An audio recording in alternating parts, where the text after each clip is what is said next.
The golf world has seen some heated rivalries over the years. Tiger versus Phil. Jack versus Arnie. But nobody expected this.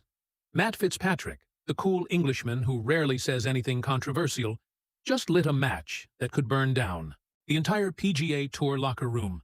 He called Scottie Scheffler, the #1 player in the world, the Masters champion, the man who has dominated golf like nobody since Tiger Woods, washed. Yes, you heard that correctly. Washed. As in finished. As in past his prime. As in a player who should no longer be taken seriously. The comment came during a quiet interview, the kind that most players use to talk about their putting or their workout routine. But Fitzpatrick had something else on his mind. He said that Scottie Scheffler's game has been declining. He said that other players are no longer afraid of him. And he said that the aura Scheffler once had is gone. For days, nobody responded. The golf world waited. Would Scheffler take the high road? Would he ignore the comment and let his clubs do the talking? Then came the answer. And it was not the high road. Scottie Scheffler fired back in a way that nobody has ever seen from him before. He did not just defend himself. He went after Fitzpatrick. He questioned Fitzpatrick's own career. He brought up a moment from their past that Fitzpatrick probably wanted to forget. And when he finished speaking, the entire locker room was silent. This is not just a controversy. This is a war. And it is only getting started. This is Golfio. And this is why Scottie Scheffler just fired back at Matt Fitzpatrick. For more coverage in golf, subscribe and hit the notification bell. To understand why Matt Fitzpatrick's comment cut so deep, you have to understand the relationship between these two players. On the surface, Scottie Scheffler and Matt Fitzpatrick have always seemed friendly. They have played practice rounds together. They have shared jokes on the tee box. They have even been seen having dinner at the same restaurants during tournament weeks. But beneath that friendly surface, there has always been a quiet tension. It started at the 2022 U.S. Open at Brookline. That was the tournament where Fitzpatrick won his first major championship.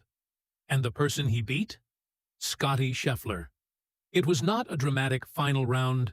There were no angry words or controversial rulings. But for Fitzpatrick, that victory changed everything. He had proven that he could beat the best player in the world when it mattered most. And for Scheffler, that loss was a reminder that even the best players have bad weeks. For the next 2 years, the two men avoided any real conflict. They were both winning tournaments. They were both climbing the world rankings. And they both seemed content to let their games speak for themselves. Then came the 2025 season. Scottie Scheffler started slowly. He missed a cut here. He finished outside. The top 10 there, for most players, that would be a normal stretch of golf. But for Scheffler, who had set an impossibly high standard, it looked like a decline. The media started asking questions. Is Scheffler injured? Has he lost his focus? Is the pressure of being #1 finally getting to him? Fitzpatrick heard those questions, and instead of defending his fellow competitor, he decided to pour gasoline on the fire. In an interview that has since been viewed millions of times, Fitzpatrick was asked about the state of men's professional golf. He talked about the young players coming up. He talked about the depth of talent on the tour. And then he talked about Scottie Scheffler.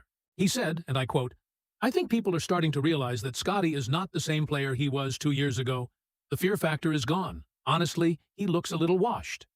The interviewer asked him to clarify. Did he really just use the word washed? Fitzpatrick did not back down. He repeated it. Washed. That word is now carved into the history of this rivalry. And Scottie Scheffler has not forgotten it. Scottie Scheffler is not known for being emotional. In fact, that is one of the things his fans love most about him. He rarely raises his voice. He rarely criticizes other players. He just shows up, plays incredible golf, and lets the results speak for themselves. So when the reporters gathered around him at his next tournament, they expected more of the same. They expected him to say something like, "Matt is entitled to his opinion," or "I just focus on my own game." That is not what happened. What happened was something the golf world has never seen from Scottie Scheffler. He walked to the microphone, looked directly at the cameras, and did not smile. His first words were, "I heard what Matt said." The room went quiet. Reporters who had been typing stopped typing. Cameras zoomed in. Scheffler continued. He said, Calling me washed is interesting coming from a guy who has won one major in 10 years on tour. That was the first shot. But he was not finished. He said, Matt can talk about my game all he wants. But last time I checked, I have more wins in the last 2 years than he has in his entire career. The room was stunned. Scottie Scheffler was attacking. Not defending. Attacking. He brought up Fitzpatrick's putting struggles. He brought up the fact that Fitzpatrick has never been ranked #1 in the world. He even brought up a moment from the 2022 U.S. Open that Fitzpatrick probably wanted to forget. According to sources who were in the room, Scheffler said, "The only reason Matt has a major is because I had a bad putting week at Brookline. Everyone knows it. He knows it." When Scheffler finally stopped talking, the reporters did not know what to ask next. Some of them were still processing what they had just heard. Others were already writing headlines in their heads. Within minutes, the clip was everywhere. Social media exploded. Golf podcasts scrambled to book guests. And Matt Fitzpatrick, who was not at the tournament, had to issue a statement through his agent. The statement was short. It said, Matt stands by his comments and has no further response at this time. But standing by his comments is not the same as responding to Scheffler's attack. And the golf world is still waiting to see what Fitzpatrick will say next. The reaction to this war of words has been fascinating to watch. The golf community is completely divided. Let me break down the two main camps because understanding them is the key to understanding why this story is not going away anytime soon.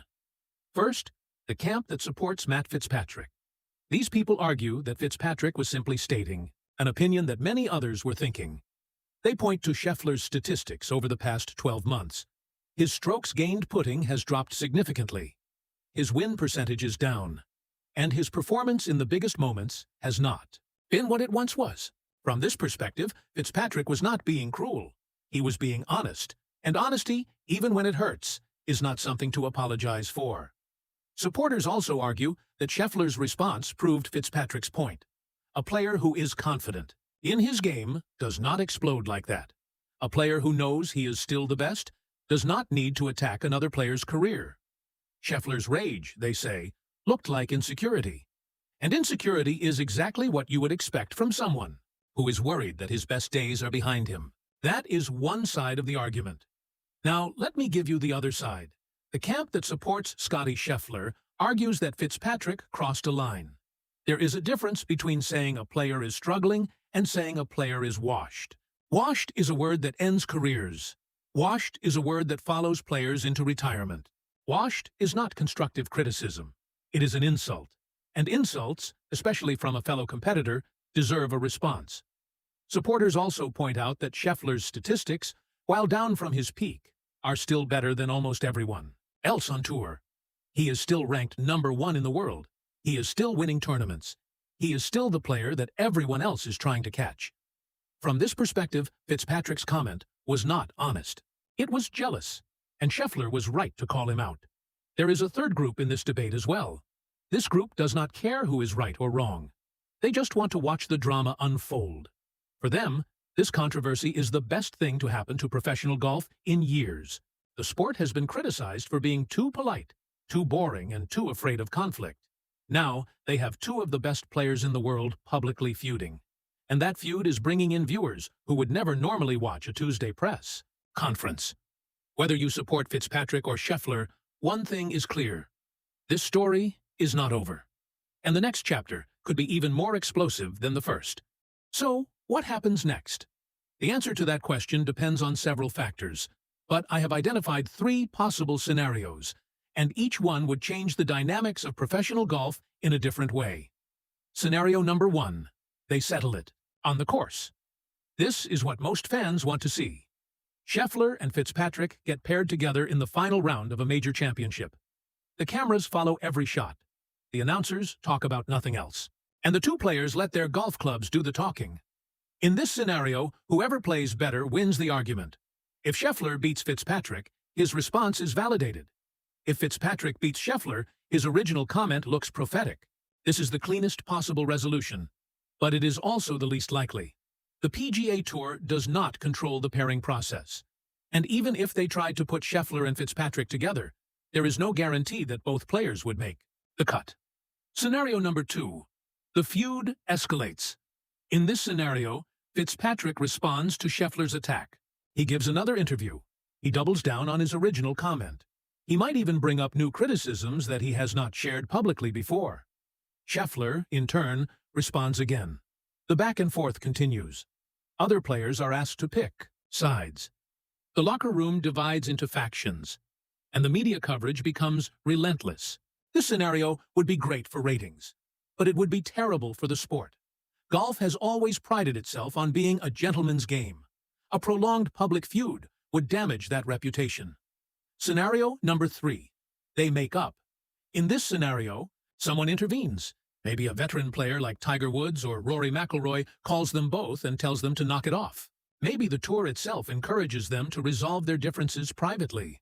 Scheffler and Fitzpatrick have a conversation behind closed doors. They agree to disagree. They stop talking about each other in interviews. And the controversy fades away. This is the most mature outcome.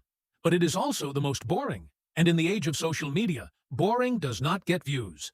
Right now, the smart money is on scenario number 2. Both players are too competitive to back down. Both players believe they are in the right. And both players have something to prove. That is a recipe for escalation, not resolution. Before I give you my final take, let me add one more layer to this story that most people have missed. This feud is not just about two players who do not like each other. It is about something much bigger.